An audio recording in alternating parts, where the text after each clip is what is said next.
നമ്മൾ ഹരിനാമ കീർത്തനത്തിലേക്ക് പ്രവേശിക്കുകയാണ്.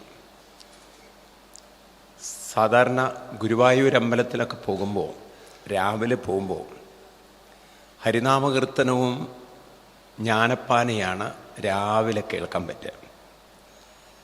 ഇപ്പം ചെറിയ കുട്ടികൾക്ക് പോലും എളുപ്പത്തിൽ മനസ്സിനെ എന്തൊക്കെയോ ചിന്തിപ്പിക്കാൻ പ്രേരിപ്പിക്കുന്ന ഒരു കൃതി. നമ്മളൊന്നും അധികമൊന്നും പഠിച്ചിട്ടുണ്ടാവില്ല ആധ്യാത്മികത, എന്നാലും എവിടെയോ ഇത് കേൾക്കുമ്പോൾ യാതൊന്നു കാൺമതു നാരായണ പ്രതിമ, യാതൊന്നു കേൾപ്പതു നാരായണ ശ്രുതികൾ എന്നതൊക്കെ കേൾക്കുമ്പോൾ എന്തൊക്കെയോ ഒരു തോന്നൽ വരും. ഇവിടെയാണ് കേരളത്തിൻ്റെ ഭാഷാ ആചാര്യൻ തുഞ്ചത്തെഴുത്തച്ഛൻ എന്ന് പറയുന്ന രാമാനുജാചാര്യനാൽ എഴുതിയിട്ടുള്ള അതിമനോഹരമായ ആധ്യാത്മിക അദ്വൈത കാവ്യമാണ്, മലയാള കാവ്യമാണ് ഹരിനാമ കീർത്തനം. എഴുത്തച്ഛൻ അദ്ദേഹത്തിൻ്റെ ഒരു ജീവിതം എടുത്തു നോക്കുകയാണെങ്കിൽ, നിങ്ങൾ വായിച്ചിട്ടുണ്ടോ അറിയില്ല, സി രാധാകൃഷ്ണൻ്റെ ഒരു നോവലുണ്ട്, തീക്കടൽ കടഞ്ഞ തിരുമധുരം എന്നൊരു നോവലുണ്ട്. അത് വായിക്കേണ്ട ഒരു പുസ്തകമാണ്, സി രാധാകൃഷ്ണൻ്റെ. അത് എഴുത്തച്ഛൻ്റെ ജീവിത ചരിത്രമാണ്. ഇപ്പം എഴുത്തച്ഛൻ ജീവിച്ചിരിക്കുന്ന കാലം കേരളത്തിൽ, ഇന്ത്യയിലും മൊത്തം ഈ ബ്രാഹ്മണ മേധാവിത്വം വളരെ കൂടുതലുള്ള കാലമായിരുന്നു. ഇപ്പം രാജാക്കന്മാർ ക്ഷേത്രങ്ങളും മറ്റും ഭരിക്കാൻ അധികാരം കൊടുത്തത് നമ്പൂതിരിമാർക്കായിരുന്നു കേരളത്തിൽ. അതിൽ നമ്പൂതിരിപ്പാട് എന്ന് പറയുന്ന മേൽക്കോയ്മയുള്ളവർക്ക് മാത്രമേ വേദാധികാരം ഉണ്ടായിരുന്നു. ബാക്കിയുള്ളവർക്കൊക്കെ സംബന്ധമായിരുന്നു, കാരണം സ്വത്ത് നഷ്ടപ്പെടാതിരിക്കാൻ.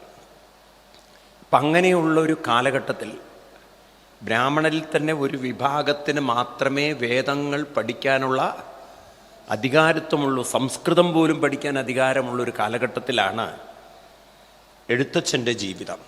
എഴുത്തച്ഛൻ അപ്രോക്സിമേറ്റ്ലി വരുന്നത് കൊല്ലം 875 ആണ്ടിലാണ് എന്നാണ് ഒരു പൊതുവേ ഉള്ളൊരു നിഗമനം.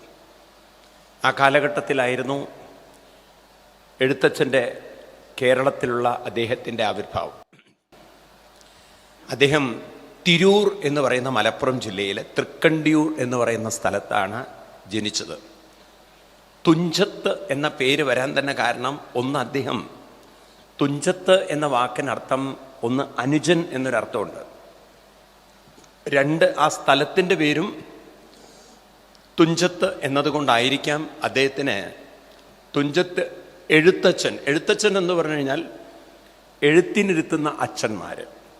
അന്നത്തെ കാലത്ത് ഈ എന്താ പറയുക, എഴുത്തച്ഛൻ്റെ കാലമൊക്കെ ആയപ്പോഴേക്കും ചെറിയ ചെറിയ പള്ളിക്കൂടങ്ങളൊക്കെ ഉണ്ടായി, കൊച്ചു കൊച്ചു വിദ്യാലയങ്ങൾ. അപ്പം അന്നത്തെ വിദ്യാലയങ്ങളിൽ എഴുത്തു പഠിപ്പിച്ചിരുന്ന, ഭാഷ പഠിപ്പിച്ചിരുന്ന ആളുകളെ വിളിച്ചിരുന്ന പേരാണ് എഴുത്തച്ഛൻ. അങ്ങനെ ആചാര്യൻ ഒരു അറിവിൻ്റെ, ജ്ഞാനത്തിൻ്റെ ആചാര്യനായി അല്ലെങ്കിൽ അധ്യാപകനായി മാറി. അപ്പോൾ എഴുത്തച്ഛനെ സംബന്ധിച്ച് അദ്ദേഹത്തിൻ്റെ കുഞ്ഞുനാളിൽ കേരളത്തിൽ അദ്ദേഹത്തിന് ഈ സംസ്കൃതം പഠിക്കാൻ പറ്റിയിരുന്നില്ല. കാരണം അന്നത്തെ യാഥാസ്ഥിക ബ്രാഹ്മണർ എഴുത്തച്ഛനെയൊന്നും അത് പഠിപ്പിക്കില്ലായിരുന്നു. ഇവിടെ നാരായണ ഗുരുദേവൻ പോലും പഠിച്ചതൊക്കെ തമിഴ്നാട്ടിലാണ്. എന്നാൽ തമിഴ്നാട്ടിലുള്ള ശാസ്ത്രിമാർ വളരെ ബ്രോഡ് മൈൻഡഡ് ആയിട്ടുള്ള ആളുകളായിരുന്നു. അപ്പം അതുകൊണ്ടാണ് എന്താ പറയുക, എഴുത്തച്ഛൻ്റെ കാര്യത്തിൽ നീലകണ്ഠ ശാസ്ത്രികൾ എന്ന് പറയുന്ന നീലകണ്ഠ ഗുരുവിൽ നിന്നാണ് അദ്ദേഹം വിദ്യ പഠിച്ചത്, അല്ലെങ്കിൽ ആധ്യാത്മികത, വേദാന്ത ശാസ്ത്രം പഠിച്ചത്. അങ്ങനെയുള്ള ആ നീലകണ്ഠ ശാസ്ത്രികൾ സംസ്കൃതവും നമ്മുടെ ഉപനിഷത്തുക്കളും വേദങ്ങളൊക്കെ പഠിപ്പിച്ചു കൊടുത്ത് അദ്ദേഹത്തിൽ നിന്ന് അദ്ദേഹം എന്താ പറയുക, ഗുരുദക്ഷിണയൊക്കെ കൊടുത്ത് അനുഗ്രഹമൊക്കെ വാങ്ങിച്ച് കേരളത്തിലേക്ക് തിരിച്ചു വന്ന് ഏറെ വെല്ലുവിളികൾ അദ്ദേഹത്തിനുണ്ടായി. കാരണം സംസ്കൃത ഭാഷ ഉപയോഗിക്കാൻ പറ്റില്ല, കാരണം അത് ബ്രാഹ്മണരുടെ കുത്തകയായിരുന്നു. എന്ന് മാത്രമല്ല, പല കാര്യങ്ങളും വേദത്തിൽ പറയണതൊന്നും പറയാനുള്ള അധികാരി അന്ന് എഴുത്തച്ഛനെ പോലുള്ളവർക്കുണ്ടായിരുന്നില്ല. അതുകൊണ്ട് നിങ്ങൾക്ക് രാമായണത്തിലൊക്കെ കാണാം, വേദത്തിന് അധികാരിയല്ല ഞാൻ എന്നൊക്കെ അദ്ദേഹം പറയുന്നത്. അപ്പം ആ എഴുത്തച്ഛൻ ഒരിക്കലും തളർന്നില്ല. അവിടെയാണ് എഴുത്തച്ഛനെ പോലുള്ള മഹാന്മാരുടെയൊക്കെ മഹത്വം. ഏറെ പ്രതിസന്ധികളും പ്രയാസങ്ങളും വെല്ലുവിളികളും. അന്നത്തെ ബ്രാഹ്മണർ ചുട്ടുകൊല്ലുമായിരുന്നു. വേദമൊക്കെ പറഞ്ഞാൽ അവൻ്റെ കാതിൽ ഈയ ഒഴിക്കുമായിരുന്നു. അങ്ങനത്തെ ഒരു ക്രൂരതയൊക്കെ അന്നത്തെ നമ്പൂതിരിമാരുടെ ഇടയിൽ ഉണ്ടായിരുന്നു. അവർ വളരെ അക്കാര്യത്തിൽ ഒരു മനുഷ്യത്വം ഇല്ലാത്ത, സ്ത്രീകളോടൊക്കെ അന്ന് അത്രമാത്രം ക്രൂരതയായിട്ട് പെരുമാറിയിരുന്നൊരു കാലം ഉണ്ടായിരുന്നു. അതുകൊണ്ടാണ് ഈ കേരളത്തിൽ ഇത്രമാത്രം ഈ നാരായണ ഗുരുദേവനെ പോലുള്ളവരൊക്കെ സാമൂഹ്യ പരിഷ്കർത്താക്കൾ വളരെ ആദരിക്കപ്പെട്ടത്. അപ്പോൾ അങ്ങനെയുള്ള കാലഘട്ടത്തിൽ എഴുത്തച്ഛൻ എന്ത് ചെയ്തു വെച്ചാൽ, തമിഴും സംസ്കൃതമായിരുന്നു അന്ന് പ്രധാനപ്പെട്ട ഒരു ഭാഷയായിട്ട്. കേരളത്തിലെ മലയാള ഭാഷ ഒരു നല്ലൊരു ഉച്ചാരണത്തിലേക്ക് വന്നിട്ടുണ്ടായിരുന്നില്ല. അദ്ദേഹം മലയാള ഭാഷയെ ഒരു കാവ്യരൂപത്തിൽ അവതരിപ്പിക്കുകയാണ്. ഭാരതത്തിൽ ആദ്യമായിട്ട് ഒരു കിളിയെക്കൊണ്ട് കാവ്യം പറയുന്ന രീതിയിൽ, കഥ കാവ്യരൂപത്തിൽ അവതരിപ്പിക്കുന്ന രീതിയിൽ കിളിപ്പാട്ടെന്നൊരു പ്രസ്ഥാനം ആദ്യമായി ഉണ്ടാക്കിയത് എഴുത്തച്ഛനായിരുന്നു. അദ്ദേഹത്തിൻ്റെ കൃതികളെ പൊതുവെ പറയാം കിളിപ്പാട്ടെന്ന, രാമായണം കിളിപ്പാട്ട്, കിളിപ്പാട്ട് രൂപത്തിലാണ്. ഈവൻ മഹാഭാരതം കിളിപ്പാട്ടാണ്. ഒരു തത്തയെ കൊണ്ട്, നിങ്ങൾക്ക് രാമായണം എടുത്ത് നോക്കിയാൽ കാണാൻ പറ്റും, കഥയ മമ കഥകളതി സാദരം കാകുസ്ഥലീലകൾ കേട്ടാൽ മതി വരാ എന്ന് കിളിയെ കൊണ്ട് പറയിപ്പിക്കുന്നത്. ഇപ്പം ഇവിടെ തത്തയാണ് അദ്ദേഹം തിരഞ്ഞെടുത്തത്. അതിനൊരു കാരണം എന്താണെന്ന് വെച്ച് കഴിഞ്ഞാൽ, ഈ തത്ത എന്ന് പറയുന്നത് വളരെ പഴുത്ത പാകം വന്ന പഴം മാത്രമേ കൊത്തുകയുള്ളൂ. ഭാരതത്തിലാണെങ്കിൽ നമ്മുടെ ശ്രീമദ് ഭാഗവതം പരീക്ഷിത്ത് മഹാരാജാവിന് പറഞ്ഞു കൊടുക്കുന്ന ആചാര്യൻ്റെ പേര് തന്നെ ശ്രീ ശുഖൻ എന്നാണ്. ശുഖൻ എന്ന് പറഞ്ഞാൽ തത്ത എന്നാണ്. അപ്പോൾ തീർച്ചയായിട്ടും ഈ തത്തയെ കൊണ്ട് പറയിപ്പിക്കുന്നതിൽ കാര്യമുണ്ട്. താൻ പറയുന്ന കാവ്യത്തിൽ അന്തർലീനമായ ചില സത്തുക്കൾ അടങ്ങിയിട്ടുണ്ടെന്ന് ആളുകളെ ഓർമ്മിപ്പിക്കുന്ന ഒരു കാവ്യം കൂടിയാണ് ഇത് എഴുത്തച്ഛൻ്റെ കിളിപ്പാട്ട്. ഇവിടെയാണ് എഴുത്തച്ഛൻ എന്ന് പറയുന്ന മഹാൻ. അദ്ദേഹം മഹാഭാരതം മലയാളത്തിൽ കാവ്യരൂപത്തിൽ രചിച്ചു, ശ്രീമദ് ഭാഗവതം രചിച്ചു മലയാള ഭാഷയിൽ. അദ്ദേഹത്തിൻ്റെ ഏറ്റവും നല്ല കൃതി എന്ന് പറയുന്നത് രണ്ട് കൃതികൾ എന്ന് പറയുന്നത്, ഒന്ന് അധ്യാത്മരാമായണം കിളിപ്പാട്ടും, രണ്ട് ഹരിനാമകീർത്തനവുമാണ്. 66 ശ്ലോകങ്ങളുള്ള ഹരിനാമകീർത്തനം. അതിൽ അധ്യാത്മരാമായണത്തിലേക്ക് കടക്കുമ്പോൾ നമുക്ക് കാണാം, അധ്യാത്മരാമായണം അദ്ദേഹം രചിക്കുമ്പോൾ അവിടെ അദ്ദേഹത്തെ സംബന്ധിച്ച് അദ്ദേഹത്തിന് അതിന് ഒരു റഫറൻസായിട്ട്, എഴുത്തച്ഛൻ്റെ അധ്യാത്മരാമായണം എന്ന് പറയുന്നത് ഒരു പരിഭാഷയാണ് എന്ന് പറഞ്ഞാൽ മനസ്സിലാവുമോ? എന്താ ഈ പരിഭാഷ എന്ന് പറഞ്ഞാൽ? അതായത് അതിന് മൂലകൃതിയെ മലയാളത്തിലേക്ക് തർജ്ജമയും കൂടിയാണ്. അപ്പം അദ്ദേഹത്തിന് അവിടെ നോക്കാൻ ഒരു മൂലകൃതിയുണ്ട്. അത് വ്യാസരാമായണമായിരുന്നു. വ്യാസരാമായണത്തെ എടുത്തുകൊണ്ടാണ് അദ്ദേഹം ഒരു പരിഭാഷ രൂപത്തിൽ അധ്യാത്മരാമായണം കിളിപ്പാട്ട് അദ്ദേഹം എഴുതുന്നത്. എന്നാൽ ശ്രീമദ് ഭാഗവതത്തെ അദ്ദേഹം അക്ഷരമാലയുടെ ചിട്ടപ്പെടുത്തിക്കൊണ്ട്, അക്ഷരമാലകൾക്കനുസരിച്ച് വ്യഞ്ജനാക്ഷരങ്ങളും സ്വരാക്ഷരങ്ങളെയൊക്കെ ചേർത്ത് വെച്ചുകൊണ്ട് അദ്ദേഹം തൻ്റെ തന്നെ സൃഷ്ടിയായി വളരെ സംഗ്രഹിച്ചുകൊണ്ട് ശ്രീമദ് ഭാഗവതത്തെ സംക്ഷിപ്തമായി മലയാള കാവ്യത്തിൽ എഴുതി വെച്ചതാണ് ഹരിനാമ കീർത്തനം. ഹരിനാമ കീർത്തനം എന്ന് പറയുന്നത് അദ്ദേഹത്തിൻ്റെ ഉള്ളിൽ കടഞ്ഞെടുത്ത് കിട്ടിയതാണ്. എപ്രകാരമാണോ ഭട്ടതിരിപ്പാട് ഭാഗവതത്തെ നാരായണീയമായി കടഞ്ഞത്, അതേപോലെ മലയാള ഭാഷയിൽ ഭാഗവത കഥകളെ കടഞ്ഞെടുത്തതാണ് ഹരിനാമ കീർത്തനം. അതൊരു പൂർണ്ണമായൊരു സ്വതന്ത്ര കൃതിയാണ്. മനസ്സിലായില്ലേ? അപ്പം അങ്ങനെയുള്ള എഴുത്തച്ഛൻ്റെ ആ ഒരു മഹത്വം, ഏറെ ദുഷ്കരമായ ജീവിതമായിരുന്നു അദ്ദേഹത്തിൻ്റെ എന്നാണ് പറയണത്. കാരണം അന്നത്തെ യാഥാസ്ഥിക പ്രമാണിമാർ ഇദ്ദേഹത്തിന് വേദമോ ഉപനിഷത്തുകളൊന്നും പറയാനുള്ള അധികാരമില്ല. കാരണം അന്നെല്ലാം തത്തമ്മേ പൂച്ച പൂച്ച എന്ന് പറയുന്ന സംസ്കൃതം ബൈഹാർട്ട് പഠിച്ച് പറയുന്ന ഒരു കാലമായിരുന്നു. എന്നാൽ അതിൽ നിന്നും വ്യത്യസ്തമായി എന്താണോ നമ്മുടെ ഗ്രന്ഥങ്ങളിൽ എഴുതി വെച്ചത് അതിനെ അറിഞ്ഞ് അനുഭവിച്ച് സാക്ഷാത്കരിച്ച് സ്വന്തം ഉള്ളിലെ അനുഭവത്തെ എഴുതി വെച്ചത് കൊണ്ടായിരിക്കാം ഹരിനാമ കീർത്തനം എന്ന് പറയുന്നത് നമുക്ക് പറയാം മലയാള ഭാഷയിൽ കിട്ടിയ ഉപനിഷത്ത് കാവ്യമാണ്. അദ്വൈത ഉപനിഷത്ത് മലയാളത്തിൽ എങ്ങനെ എഴുതി വെച്ചാലുണ്ടായിരിക്കും എന്നതാണ് ഈ ഹരിനാമ കീർത്തനത്തിൻ്റെ ഒരു മഹത്വം. ഭാരതത്തിൻ്റെ മഹത്വം, ഭാരതം ഈ മണ്ണിൻ്റെ മഹത്വം പലപ്പോഴും നമ്മുടെ തലമുറകൾക്ക് ഈ നാടിൻ്റെ മഹത്വം അറിയില്ല. കാരണം എന്താണെന്ന് വെച്ച് കഴിഞ്ഞാൽ ഈ ഭാരതം ഇപ്പം തന്നെ നിങ്ങൾ കേട്ട് കാണും, സുപ്രീം കോടതിയിലും ഒരു പെറ്റീഷൻ പോയിരിക്കുകയാണ്. ഇന്ത്യയുടെ പേര് ഭാരതം എന്നാക്കണമെന്ന്. ഇനി ഇന്ത്യ എന്ന് വേണ്ട, ഇന്ത്യ എന്ന പേര് നമുക്ക് തന്നത് ബ്രിട്ടീഷുകാരാണ്. അപ്പം അതിനൊരു കാര്യം പറയണത്, ഇപ്പോൾ പഴയ പേരുകളൊക്കെ മാറ്റിക്കൊണ്ടിരിക്കുന്ന കാലമാണ്. അപ്പം ബാംഗ്ലൂർ എന്ന് ഇംഗ്ലീഷുകാരനിട്ടപ്പോൾ അതിനെ ബംഗളൂരു എന്നാക്കി. അതുപോലെ തന്നെ ബോംബെ എന്ന് ബ്രിട്ടീഷുകാരൻ വിളിച്ചതിനെ മുംബൈ ആക്കി. അതുപോലെ കൽക്കത്ത എന്ന് ബ്രിട്ടീഷുകാരൻ ഇട്ടതിനെ കൊൽക്കത്തയാക്കി. അതുപോലെ മദ്രാസ് എന്നതിനെ ചെന്നൈ എന്നാക്കിയെങ്കിൽ ഇതൊക്കെ നമുക്ക് മാറ്റാൻ പറ്റുമെങ്കിൽ ഇന്ത്യ എന്നതിനെ ഭാരതം എന്നാക്കിക്കൂടെ? ശരിക്കും ഭാരതം എന്നാക്കണം. കാരണം ഭാരതം എന്ന വാക്കിൻ്റെ ഉള്ളിൽ തന്നെ ഭാരതത്തിൻ്റെ മതവും അടങ്ങിയിരിക്കുകയാണ്. എന്താണ് ഭാരതം? ഭാരതം, അങ്ങനെയാണ് അതിനെ വേർതിരിച്ച് മനസ്സിലാക്കുന്നത്. ഭ എന്നതിന് പ്രകാശം, ജ്ഞാനം എന്നൊക്കെയാണ് അർത്ഥം. ഭാതി, പ്രകാശിക്കുക. സൂര്യന് ഭാസ്കരൻ എന്നൊരു പേരുണ്ട്, ഭാനു എന്നൊക്കെ പേരുണ്ട്. അപ്പൊ പ്രകാശത്തെയാണ് ഭ എന്ന അക്ഷരം കൊണ്ട് സൂചിപ്പിക്കുന്നെങ്കിൽ രതി അല്ലെങ്കിൽ രതി എന്നൊക്കെ പറഞ്ഞാൽ അറിവിൽ രതിക്കുന്നവരുടെ നാട്. പല വ്യാഖ്യാനങ്ങൾ എടുക്കാം. അറിവാണ് പ്രകാശം എന്നതുകൊണ്ട് സൂചിപ്പിക്കുന്നത് അറിവ്.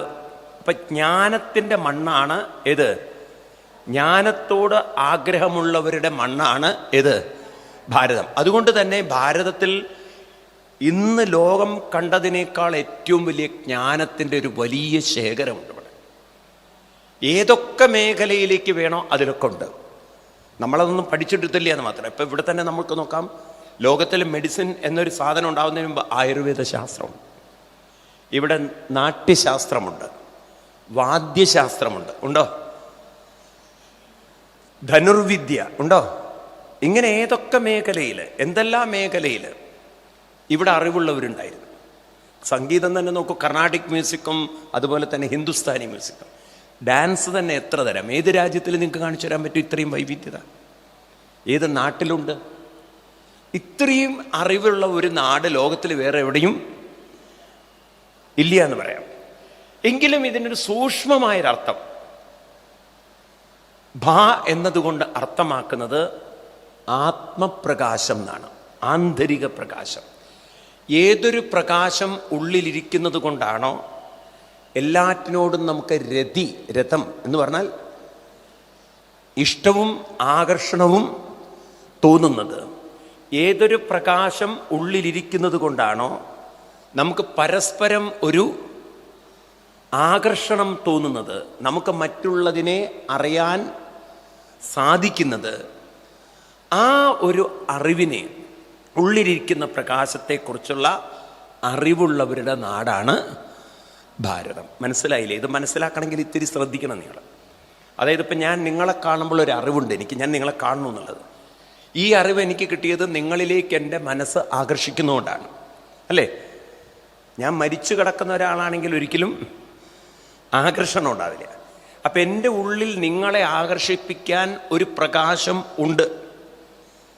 ഉള്ളിലൊരു പ്രകാശമുള്ളത് കൊണ്ടാണ് മറ്റൊന്നിലേക്ക് നമുക്ക് ആകർഷണം ഉണ്ടാകുന്നത്. ഇപ്പൊ പ്രപഞ്ചത്തിലുള്ള എന്തിനെക്കുറിച്ച് പഠിക്കണമെങ്കിലും ആദ്യം അവനവനിൽ ഒരു പ്രകാശമുണ്ടാവണം.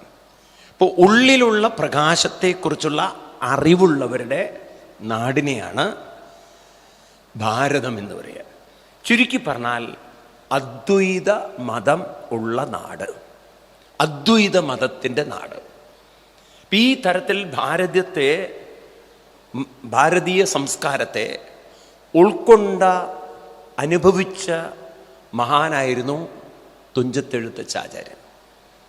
ഇവിടെ സാധാരണ നമ്മളെ എഴുത്തച്ഛനെയൊക്കെ കുറിച്ച് പറയുമ്പോണ്ടല്ലോ, ഭാഷാപിതാവ് എന്ന് മാത്രമേ അധ്യാപകർക്ക് അറിയുള്ളൂ. അദ്ദേഹം വെറും ഭാഷയുടെ പിതാവായിരുന്നില്ല. അദ്ദേഹം ഭാഷയിലൂടെ പ്രകാശിപ്പിച്ചൊരു ജ്ഞാനത്തെക്കുറിച്ച് അധ്യാപകർക്കൊന്നും അറിയില്ല. ഭാഷയിലൂടെ എന്താ അദ്ദേഹം പറഞ്ഞ് മനസ്സിലാക്കിയത്, എന്താ അദ്ദേഹം പഠിപ്പിക്കുന്നത്, ആ വിഷയത്തെക്കുറിച്ച് നമ്മുടെ അധ്യാപകർക്കോ സർവകലാശാലകൾക്കോ ഒന്നും അറിയില്ല. അതുകൊണ്ട് എഴുത്തച്ഛനുണ്ടല്ലോ ഈ നാട്ടിൽ തന്നെ അനാദരിക്കപ്പെട്ടു. വലിയൊരു സങ്കടം നോക്കും നിങ്ങൾ. എഴുത്തച്ഛൻ്റെ പേരിൽ ഒരു മലയാള സർവകലാശാല തുടങ്ങിയിട്ടുണ്ട് തിരൂരിൽ, തുഞ്ചൻ പറമ്പ് എന്ന് പറയുന്ന സ്ഥലം. അവിടെ അദ്ദേഹത്തിൻ്റെ പ്രതിമ പോലും സ്ഥാപിക്കാൻ പറ്റിയിട്ടില്ല എന്നാണ് പറയുന്നത്. എന്തിനേറെ കേരള നിയമസഭ എന്ന് പറയുമ്പോൾ മലയാള ഭാഷയെ, മലയാളത്തിനെ തല ഉയർത്തി നിൽക്കുന്ന ഒരു ഗവൺമെൻറ് സിസ്റ്റം അല്ലേ. ഈ ഭാഷയ്ക്ക് കാരണമായിരിക്കുന്ന എഴുത്തച്ഛൻ്റെ ഒരു ഫോട്ടോ പോലും അവിടെ തൂക്കാൻ അവർക്ക് പറ്റിയിട്ടില്ല. ഇത്രയും ഒരു അനാദരവ് ഏറ്റെടുത്ത ഒരാചാര്യനായിരിക്കും ആര്, തുഞ്ചത്തെഴുത്തച്ഛാചാര്യൻ. അതും ജീവിതം മുഴുവൻ വെല്ലുവിളികൾ, പ്രയാസങ്ങൾ, എന്നിട്ടും അദ്ദേഹം ഒരിക്കലും തളർന്നില്ല എന്നാണ്. നിങ്ങൾക്കറിയൂ, ഈ രാമായണം സ്ക്രിപ്റ്റ് എഴുതിയപ്പോൾ അതിൻ്റെ പകർപ്പുണ്ടാക്കിയെന്നാണ്. കാരണം അന്ന് രാമായണം പബ്ലിഷ് ചെയ്യണമെങ്കിൽ അന്ന് നാട്ടുരാജ്യങ്ങളാണല്ലോ. അന്നത്തെ സാമൂതിരി രാജാവ്, വള്ളുവനാട് രാജാവ്, ഇങ്ങനെയുള്ള രാജാക്കന്മാരുടെയൊക്കെ അനുമതി വേണം. ഇപ്പം ഈ രാജാക്കന്മാരെന്താ ചെയ്യുക, ബ്രാഹ്മണരോട് ചോദിക്കും. കാരണം രാജാക്കന്മാർക്ക് അതിനെക്കുറിച്ച് ചിന്തിക്കാൻ സമയമില്ല. ഇപ്പം ഈ നമ്പൂതിരിമാരുടെ മേൽക്കോയ്മ കാരണം അവർ ഇതൊന്നും അംഗീകരിക്കില്ല എന്ന് മാത്രമല്ല, ആ സ്ക്രിപ്റ്റ് നശിപ്പിക്കാൻ പോലും അന്നത്തെ നമ്പൂതിരിമാർ തയ്യാറായിരുന്നു. അപ്പം അതിൻ്റെ മൂലഗ്രന്ഥം, ഇതറിയുന്ന എഴുത്തച്ഛൻ അതിൻ്റെ മൂലഗ്രന്ഥം കുഴിച്ചിട്ടു എന്നാണ് പറയുന്നത്. എന്നിട്ട് വേറെ കടത്തിയിട്ട് വള്ളുവനാട് രാജാവിൻ്റെ പെർമിഷൻ, കാരണം രാജാക്കന്മാരുള്ള വിരോധം കാരണം വേറൊരു രാജാവ് ഇത് പബ്ലിഷ് ചെയ്തേ പറ്റുള്ളൂ എന്നുള്ളതായി. അങ്ങനെയൊക്കെയാണ് ആ പാവം മനുഷ്യന്. ഇന്നിപ്പോൾ ആളുകൾ കർക്കിടക മാസത്തിൽ കഥയമമ എന്ന് പറയുമ്പം അത് എഴുതിയതിൻ്റെ കഥ വല്ലതും അവർക്കറിയോ? ആ പാവം അനുഭവിച്ച ദുഃഖ ദുരിതങ്ങളെക്കുറിച്ചൊന്നും ഒരു മനുഷ്യർക്കറിയില്ല. അപ്പോൾ പറഞ്ഞു വരുന്നത്, നമ്മുടെ പൂർവികന്മാരായ കവിമാർ ഏറെ ദുഃഖ ദുരിതങ്ങളൊക്കെ അനുഭവിച്ചുവെങ്കിലും അതൊന്നും അവരെ സ്പർശിക്കാതിരുന്നത് അവരറിഞ്ഞ അറിവിൻ്റെ മഹത്വം കൊണ്ടായിരുന്നു. ഇപ്പോൾ വെറും കവികളായിരുന്നില്ല അവർ, ആത്മീയ ജ്ഞാനമുള്ള, നിഷ്ഠയുള്ള, അനുഭവമുള്ള കവികളായിരുന്നു. വ്യാസഭഗവാനാവട്ടെ, ശങ്കരാചാര്യ സ്വാമികളാവട്ടെ, നാരായണ ഗുരുദേവനാവട്ടെ, ഏതൊക്കെ മഹാന്മാർ ഈ ഭൂമിയിൽ ജീവിച്ചിട്ടുണ്ടോ അവരുടെയൊക്കെ കവിതയിൽ, ഇപ്പം നാരായണ ഗുരുദേവനുമായിട്ട് ഏറെ ബന്ധപ്പെട്ട ആളാണ് കുമാരനാശൻ. അദ്ദേഹത്തിൻ്റെ കവിതയൊക്കെ എടുത്തു നോക്കിക്കഴിഞ്ഞാൽ ആത്മീയതയിൽ കാണാം. ഇതുപോലെ ഒരുവിധം മഹാന്മാരൊക്കെ എഴുതി വെച്ചതിലൊക്കെ അന്തർധാരയായിട്ട് അതിൻ്റെ ഉള്ളടക്കമായി നമുക്ക് കാണാൻ പറ്റുന്നത് ആത്മീയമായ ജ്ഞാനമായിരുന്നു. പക്ഷെ അത് വേണ്ട രീതിയിൽ പ്രൊജക്റ്റ് ചെയ്യാൻ, പഠിപ്പിച്ചു കൊടുക്കാൻ നമ്മുടെ സമൂഹത്തിലെ അധ്യാപകർക്ക് സാധിച്ചിട്ടില്ല. മലയാള ഭാഷയുടെ പിതാവായ എഴുത്തച്ഛൻ്റെ ഏതെങ്കിലും ഒരു കൃതി സ്കൂളുകളിൽ പഠിപ്പിക്കണമെന്ന് ചോദിച്ചു കഴിഞ്ഞാൽ നാണം തോന്നും നമുക്ക്. കാരണം എഴുത്തച്ഛനെ പോലും അനാദരിക്കുന്ന വിദ്യാഭ്യാസത്തിലാണ് ഈ കേരളം നിൽക്കുന്നത്. എന്നിട്ട് പറയുന്നതോ എഴുത്തച്ഛൻ മലയാള ഭാഷയുടെ പിതാവ്. ഒന്ന് ആലോചിച്ച് നോക്കുക, അദ്ദേഹത്തിന് കിട്ടിയ ഒരു ഇതാണ് അദ്ദേഹത്തിന് കൊടുത്ത ഏറ്റവും വലിയ അനാദരവ്. ഏത്? അദ്ദേഹം രചിച്ച പുസ്തകം ഏതെങ്കിലും ഒന്ന് ഏതെങ്കിലും ഒരു ഭാഗം പോലും ഇന്ന് സ്കൂൾ സിലബസുകളിൽ ഉൾപ്പെടുത്താനോ ആ മഹാനെ ഒന്ന് ആദരിക്കാനോ ഇന്ന് സാധിക്കുന്നില്ല. കാരണം വിദ്യാഭ്യാസം എന്ന് പറയുന്നത് വെറും പൊട്ടത്തരങ്ങൾ എഴുതി കുറേ ഹിസ്റ്റോറിയന്മാരും അതുപോലെ അന്തസത്തയില്ലാത്ത വെറും റൊമാൻറ്റിക് ആയിട്ടുള്ള കുറേ കാവ്യങ്ങൾ എഴുതിയവരുടെ കാവ്യങ്ങളും ഒരർത്ഥമില്ലാത്തതായതുകൊണ്ടായിരിക്കാം ഇന്ന് മനുഷ്യൻ്റെ സംസ്കാരത്തിൽ വലിയ ഇടി വീണത്, അല്ലെങ്കിൽ അതിന് വലിയ ചുതി വീണത്. പണ്ടുള്ളവരുടെ വിദ്യാഭ്യാസം വളരെ ഉന്നതമായതിന് കാരണം അവർ പഠിച്ചതിലൊക്കെ മൂല്യങ്ങൾ ഉണ്ടായിരുന്നു. ഇവിടെയാണ് നമുക്ക് ഹരിനാമകീർത്തനം പഠിക്കേണ്ടതുള്ളത്. ഹരിനാമകീർത്തനം എഴുത്തച്ഛൻ എഴുതുന്നത് പൂർണ്ണമായ ഉപനിഷത്ത് ജ്ഞാനത്തിൻ്റെ, അത് തൻ്റെ അറിവിൽ നിന്ന് അനുഭവത്തിലൂടെ ഉദിച്ചു വന്ന വരികളാണ്. അപ്പം നമുക്ക് എഴുത്തച്ഛൻ്റെ ജീവിതത്തിൽ നിന്നും ഹരിനാമകീർത്തനത്തിലേക്ക് കിടക്കാം. അപ്പം എഴുത്തച്ഛൻ്റെ ജീവിതത്തിൽ അദ്ദേഹം ജനിച്ചത് തൃക്കണ്ടിയൂർ ഭാഗത്താണെങ്കിലും അദ്ദേഹം മരിച്ചത് 1500 അങ്ങനെ ഏതൊരു വർഷമാണ് അദ്ദേഹം മരിക്കുന്നത്. അദ്ദേഹം പാലക്കാട് ചിറ്റൂർ എന്ന് പറയുന്ന സ്ഥലത്ത് അവിടെ അദ്ദേഹത്തിൻ്റെ മരണം സംഭവിച്ചത്. തെക്കേ ഗ്രാമം എന്നൊരു ഗ്രാമമുണ്ട് അവിടെയാണ് എഴുത്തച്ഛൻ്റെ സമാധി വെച്ചത് എന്നൊക്കെയാണ് പൊതുവെ ഒരു ആളുകളുടെ ഇടയിലുള്ളൊരു വിശ്വാസം. എനിവേ, എഴുത്തച്ഛൻ്റെ ജീവിതം ഏറെ സങ്കീർണതകളും പ്രയാസങ്ങളൊക്കെ നിറഞ്ഞതാണെങ്കിലും എഴുത്തച്ഛൻ തന്നിരിക്കുന്ന കൃതികൾ അതിഗംഭീരമാണ്. ഒരു കാര്യത്തിൽ കേരളം അദ്ദേഹത്തെ ആദരിച്ചു എന്ന് പറയാം. അത് അദ്ദേഹം തന്നിരിക്കുന്ന ഈ 2 കൃതികൾ, 2 അല്ല 3 നമുക്ക് പറയാം. പ്രത്യേകിച്ച് തിരുവിതാംകൂർ ഭാഗത്ത് ഇപ്പോഴും ഭാഗവതം എന്ന് പറഞ്ഞു കഴിഞ്ഞാൽ എഴുത്തച്ഛൻ്റെ ഭാഗവതം തന്നെയാണ് കൂടുതൽ. പക്ഷെ കേരളം മൊത്തം വളരെയധികം സ്വാധീനിക്കപ്പെട്ടത് അധ്യാത്മരാമായണവും, അതും കർക്കിടക മാസത്തിൽ അത് വായിക്കണം എന്നതുകൊണ്ട് എഴുത്തച്ഛൻ എത്ര കാലം ഈ മലയാള ഭാഷയും മലയാളികളുമുണ്ടോ അത്രയും കാലം എഴുത്തച്ഛനും ജീവിച്ചിരിക്കും. കാരണം രാമായണം വായിച്ചേ പറ്റുള്ളൂ. പിന്നെന്ന് മാത്രമല്ല, നമ്മൾ രാമായണത്തിന് ഒരുപാട് പ്രാധാന്യങ്ങൾ കൊടുത്തിട്ടുണ്ട്. അതായത് വിഷുക്കണി വയ്ക്കുന്ന കണിയിലും രാമായണം വയ്ക്കും. ചിലവർ ഈ കല്യാണ സമയത്ത് ചില സ്ഥലങ്ങളിൽ ഈ അഷ്ടമംഗല്യത്തിൻ്റെ കൂടെ രാമായണമൊക്കെ വയ്ക്കുന്നവരുണ്ട്. അതുപോലെ ചില ആളുകൾ പൂജാമുറിയിൽ കണി കാണാനും രാമായണമൊക്കെ വയ്ക്കുന്നവരുണ്ട്. ഈ തരത്തിലൊക്കെ ആദരിക്കപ്പെട്ടിട്ടുണ്ട് അദ്ദേഹം. അതേപോലെ തന്നെയാണ് മറ്റൊരു കൃതിയാണ് ഹരിനാമകീർത്തനം. ഹരിനാമകീർത്തനത്തിന് കിട്ടിയൊരു മഹത്വം, വീടുകളിൽ സന്ധ്യാനാമത്തിന് മിക്കവാറും ആളുകൾ ചൊല്ലിക്കൊണ്ടിരുന്നത് ഹരിനാമകീർത്തനായിരുന്നു. അപ്പം അതുകൊണ്ട് എഴുത്തച്ഛൻ്റെ കൃതികളിൽ ഈ 3 അധ്യാത്മരാമായണം, ശ്രീമദ് ഭാഗവതം, ഹരിനാമകീർത്തനം, ഈ കൃതികൾ വളരെയധികം ഇന്നും എന്നും പ്രകാശിച്ച് നിന്നു എന്നത് വലിയൊരു അദ്ദേഹത്തിന് കിട്ടിയ ആദരവ് തന്നെയാണ്. ഏതായാലും നമുക്ക് ഹരിനാമ കീർത്തനത്തിലേക്ക് പ്രവേശിക്കാം. ഹരിനാമ കീർത്തനം നമ്മുടെയൊക്കെ ജീവിതത്തിലൊരു പുതിയൊരു തിരിച്ചറിവ് ഉണ്ടാക്കട്ടെ.